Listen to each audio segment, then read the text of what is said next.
4 के बाद में 5 6 4 5 6 7 5 6 7 और ये होता है नहीं हमारे पास। इस प्रकार हम ये क्रम लिखते हैं। ये इस प्रकार से भी ये क्रम निकाला जा सकता है। अब इलेक्ट्रॉनिक विन्यास लिखने के लिए हमारे पास ये क्रम आ गया। तो जो तत्व जितने नंबर पर होता है उसमें इलेक्ट्रॉनों की संख्या उतनी ही होती है। इलेक्ट्रॉनिक विन्यास लिखने के लिए हमें इनका क्रम का पता होना चाहिए, और क्रम का जब पता होगा तो हमें ये पता चल जाता है कि इस तत्व के अंदर इतने इलेक्ट्रॉन होते हैं। मान लीजिए हमें हाइड्रोजन का इलेक्ट्रॉनिक विन्यास लिखना है, तो इसका इलेक्ट्रॉनिक विन्यास 1s1 होगा। क्या लिखेंगे हम? 1s1, अर्थात इलेक्ट्रॉन पहली कक्षा में, परमाणु की पहली कक्षा में एक इलेक्ट्रॉन है हाइड्रोजन के पास, तो एक इलेक्ट्रॉन का यानी कि ये तो कक्षा हो गई और ये उसका एक इलेक्ट्रॉन हो गया। अर्थात हाइड्रोजन की जो संरचना है परमाणु की, वो इसके पास एक इलेक्ट्रॉन गति करता है। ये इस प्रकार की होती है। हीलियम का होता है वो होता है 1s2। 1s2 अर्थात परमाणु के जो इलेक्ट्रॉन विन्यास है, इस परमाणु के, हीलियम के परमाणु के चारों ओर इलेक्ट्रॉन 2 इलेक्ट्रॉन चक्कर लगाते हैं। इस प्रकार लिथियम का होगा 1s2, अर्थात ये जो s में मैंने आपको बताया था कि S, P, D और F जो होता है, S में अधिकतम 2, P में 6, D में 10 और F में 14 हो सकते हैं। तो इसी प्रकार S में 2 से ज़्यादा नहीं आ सकते। पहली कक्षा में 2 इलेक्ट्रॉन से ज़्यादा नहीं आ सकते। मैंने आपको बताया था KLMN, तो K कक्षा में अधिकतम 2 इलेक्ट्रॉन और S कक्षा में अधिकतम 2 इलेक्ट्रॉन हो सकते हैं। इस प्रकार ये अगली कक्षा में, अर्थात ये मान लीजिए लिथियम है और लिथियम परमाणु की ये कक्षाएं हैं, तो लिथियम परमाणु की पहली कक्षा में 2 इलेक्ट्रॉन हो सकते हैं और एक इलेक्ट्रॉन जो बचा है वो अगली कक्षा में चला जाएगा, अर्थात लिथियम परमाणु के पास 2 कक्षा होंगी। तो ये 1s2 के बाद में 2s का नंबर आता है जो हमने क्रम निकाला। इस प्रकार इनका ये इलेक्ट्रॉनिक विन्यास बनाएंगे। फिर आता है 4 नंबर पे, तो 1s2 2s2, 2 और 2 4 इलेक्ट्रॉन हो गए। इस प्रकार ये इलेक्ट्रॉनिक विन्यास होगा। अगला है 1s2 2s2। अब इसमें दूसरी कक्षा में s में 2 से ज़्यादा नहीं आते हैं, तो अगला नंबर चल जाएगा p1 का, अर्थात 5 इलेक्ट्रॉन हो गए। 5वें नंबर पर आता है बोरॉन, 2 2 4 1 5। कार्बन का इलेक्ट्रॉन विन्यास 1s2 2s2 2p2 हो जाएगा, अर्थात p के ऊपर अधिकतम 6 तक लिख सकते हैं। तो 1s2 2s2 2p3, 1s2 2s2 2p4, अर्थात इस प्रकार हम ये इलेक्ट्रॉनिक विन्यास 10 तक आ जाएंगे। 1s2 2s2 2p5, कितने इलेक्ट्रॉन हो गए? 5 और 2 7 और 2 9। तो 9वें नंबर पे क्या आता है? फ्लोरीन। फ्लोरीन का इलेक्ट्रॉनिक विन्यास हो गया। 10वें नंबर पर नियोन, 1s2 2s2 2p6। इस प्रकार नियोन का इलेक्ट्रॉनिक विन्यास हो गया। अब सोडियम का इलेक्ट्रॉनिक विन्यास, इसकी 2 कक्षाएं होती है, यहाँ तक कि कितने परमाणुओं की? लिथियम से लेकर और नियोन तक के परमाणुओं की 2 कक्षाएं होती हैं, पहली और दूसरी। पहली कक्षा में अधिकतम 2 इलेक्ट्रॉन हो सकते हैं, दूसरी में अधिकतम 8 हो सकते हैं, 8 से ज़्यादा नहीं हो सकते। तो पहली कक्षा में अधिकतम 2 इलेक्ट्रॉन, दूसरी में कितने हो गए? 2 और 2, ये दूसरी कक्षा है, 2 और 6 8 इलेक्ट्रॉन, जिसमें दूसरी कक्षा के 2 सेक्शन डिवाइड कर दिए गए हैं, बांट दिए गए हैं, इसलिए S और P मिलाकर 2 कक्षक हो गए हैं, जिनमें P में 6 और S में 2 हैं। अब बात आती है सोडियम की, तो सोडियम का इलेक्ट्रॉन विन्यास 1s2 2s2 2p6 10 हो गए हैं। कितने इसके पास? 11। जो तत्व जितने नंबर पर आएगा वह उतने ही इलेक्ट्रॉन रखेगा। तो 1s2 2s2 2p6 के बाद में 3s का नंबर आता है और 3s1 हो जाएगा। अब एक इलेक्ट्रॉन इसमें चला गया। अब मैग्नीशियम 12वें नंबर पर आता है, तो 12 इलेक्ट्रॉन होंगे, 1s2 2s2 2p6 और 3s2। इस प्रकार ये इलेक्ट्रॉन, अब इनकी जो सोडियम से आगे हैं और आर्गन तक 18 तक, इनकी कक्षाएं 3 होती है। पहली कक्षा में 2, दूसरी में 8 और तीसरी में अधिकतम 18 हो सकते हैं। लेकिन मैंने आपको पार्ट नंबर 5 के अंदर संयोजकता से संबंधित पार्ट क्लियर पढ़ा रखा है, कृपया उसको खोल के देखें पिछली वीडियो में। अब 12 का होगा एल्यूमिनियम का 1s2 2s2 2p6 3s2 और ये 3p1 हो जाएगा, क्योंकि s के ऊपर अधिकतम 2 से ज़्यादा नहीं होते हैं। इसी प्रकार आगे लिखते जाएंगे 1s2 2s2 2p6 3s2 और 3p2। इस प्रकार ये p के ऊपर अधिकतम 6 हो जाएंगे। 1s2 2s2 2p6 3s2 3p3 1s2 2s2 2p6 3s2 3p4। अब कितने इलेक्ट्रॉन हो गए? 4 2 6 और 6 12 13 14 15 16, अर्थात किसका नंबर आ गया? सल्फर का। अब क्लोरीन का देखो 1s2 2s2 2p6 3s2 3p5, 17 electron हो गए। क्लोरीन 17 नंबर पर आती है। 18वें पर 1s2 2s2 2p6 3s2 3p6। इस प्रकार ये इनका इलेक्ट्रॉनिक विन्यास हो जाएगा। अब 19वें नंबर पर पोटेशियम आता है, तो 19 इलेक्ट्रॉन होंगे 1s2 2s2 2p6 3s2 3p6।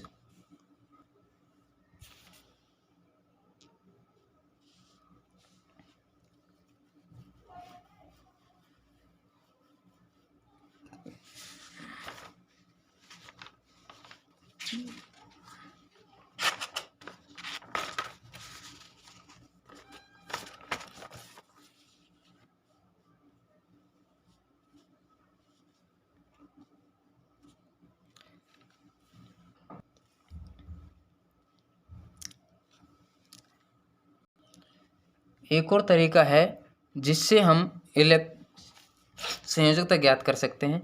कोई सा भी परमाणु जिसे हमें 56वें नंबर का, हमें उसका परमाणु क्रमांक याद होना चाहिए। जैसे थोरियम आता है 56वें नंबर पर थोरियम आता है। अब थोरियम का हमें इलेक्ट्रॉनिक विन्यास निकालना है। क्या निकालना है? थोरियम का इलेक्ट्रॉनिक विन्यास, अर्थात उसकी संयोजकता निकालनी है। तो थोरियम का हमें परमाणु कोई सा भी हो, परमाणु के सबसे भारी कोष कक्षा में 8 इलेक्ट्रॉन से ज़्यादा नहीं हो सकते। तो हमें 2 8 जब तक 56 नहीं हो जाते, अंत में कितने बचेंगे उस हिसाब से निकाल लेंगे। 8 8 8 8 8, तो कितने हो गए? 8 8 2 16 8 3 24 8 4 32 8 5 40 8 6 48 48 और 2 50, बचे कितने? 6। तो भाइतम कोष में कितने इलेक्ट्रॉन हुए? 6। तो संयोजकता कितनी होगी? 2, अर्थात 56वें तत्व की संयोजकता कितनी होगी? 2। इसी प्रकार जैसे 29वें नंबर पर है, तो 29वें नंबर पर क्या आता है? कॉपर। कॉपर की संयोजकता निकालने के लिए 2 8 8 8 8 हमारा 16 8 या 24 24 25 26 और बचे कितने अंत में? 26 और 3 29।